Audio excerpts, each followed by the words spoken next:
ఈరోజు దేవుని వాగ్దానం సామెతలు 3వ అధ్యాయం 1వ వచనం. నా కుమారుడా, నా ఉపదేశమును మరువకము, నా ఆజ్ఞలను హృదయపూర్వకముగా గైకొనుము. ఆమేన్. ఇక్కడ దేవాది దేవుడు, వాక్యమైన దేవుడు మనతో మాట్లాడుతున్నటువంటి అతి శ్రేష్టమైనటువంటి మాటలు.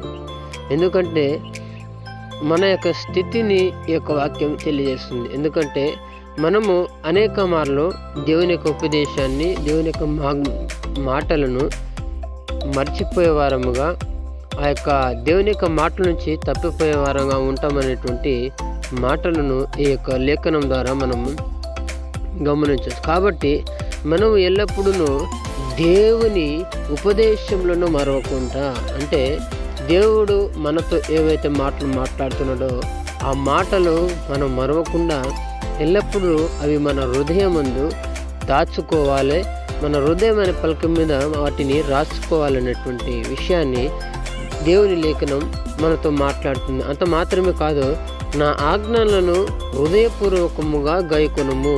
ఆమె దేవుని యొక్క ఆజ్ఞలు. అయితే ఆజ్ఞలు అంటే దేవునికి ఇష్టమైనటువంటి క్రియలు చేయొచ్చు. దేవుడు వేటినైతే చేయమని చెప్పాడో వాటిని చేస్తూ, వేటినైతే విడిచిపెట్టమని చెప్పాడో వాటిని విడిచిపెడుతూ దేవుని యొక్క చిత్తానుసారమైనటువంటి, వాక్యానుసారమైనటువంటి జీవితంను మనం జీవించినప్పుడు మనము మన జీవితంలో ఆశీర్వదించబడతాం, దీవించబడతాం, అనేకులకు ఆశీర్వాదకరంగా, దీవెనకరంగా ఉంటాం. అయితే ఈరోజు దేవుడు నీతో నాతో మాట్లాడుతున్నటువంటి మాట ఏమంటే, ఇదిగో దేవుని యొక్క ఉపదేశాలను మనము మర్చివారముగా ఉన్నామా, లేక దేవుని యొక్క ఉపదేశాన్ని మనము వెంబడించే వారముగా ఉన్నామా అనేటువంటి విషయము దేవుడితో మనతో మాట్లాడుతున్నాడు. అలాగే దేవుని యొక్క ఆజ్ఞలను ఏ రీతిగా గైకొనాలంటే హృదయపూర్వకంగా మనం గైకొనాలంట.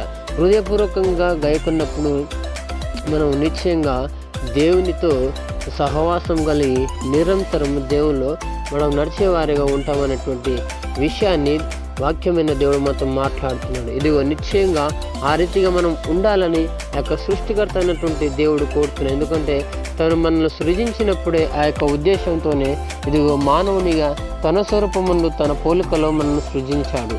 అంటే తన యొక్క గుణాతిశయములను, తన యొక్క ఇదిగో హృదయంను, తన యొక్క ఇదిగో అభిలాషను మన ద్వారా దేవుడు ఇదిగో మరి లోకానికి చూపించాలని దేవుడు మనల్ని ఇదిగో సృజించాడు. కాబట్టి మనం ఆ రీతిగా వర్ధిల్లాలనేది దేవుని ఆశ ఉన్నది. కాబట్టి నిశ్చయంగా ఈ దినం నుంచి దేవుని యొక్క ఉపదేశాలను మనం గైకుంటూ ఇదిగో దేవుని యొక్క ఆజ్ఞలను హృదయపూర్వకంగా మనము ఇదిగో మరి మన హృదయమైన పలకల మీద వాటిని రాసుకుంటూ హృదయపూర్వకంగా గైకున్నప్పుడు నిశ్చయంగా మనం అనేకులకు ఆశీర్వకరంగా, దీవెనకరంగా ఉందుముగాక. ఆమెన్.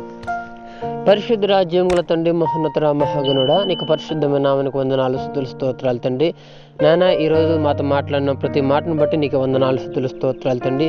అవును ప్రభా, నీ ఉపదేశాన్ని ప్రభా మరొక నాయన మరి నీ ఆజ్ఞలను ప్రభా హృదయపూర్వకంగా ధ్యానిస్తూ అయా ఇదిగో తండ్రి మా యొక్క హృదయమైన పలకల మీద అనుక్షణం ప్రభా రాసుకున్నట్టుకు సహాయం దయచేయండి. ఈ దినం చెప్పబడిన ప్రతి వాక్యం ప్రభా మా హృదయంలో ఫలిబులాగా సహాయం దయచేస్తారని, సమస్త మేమగంత ప్రభావాలు మీరు పొందుకున్నారని యేసు అతి పరిశుద్ధ నామములో ఈ ప్రార్థన నిత్యంగా అడిగి వేడుకొని పొందుకొని ఉన్నాము తండ్రి. Amen, amen, amen.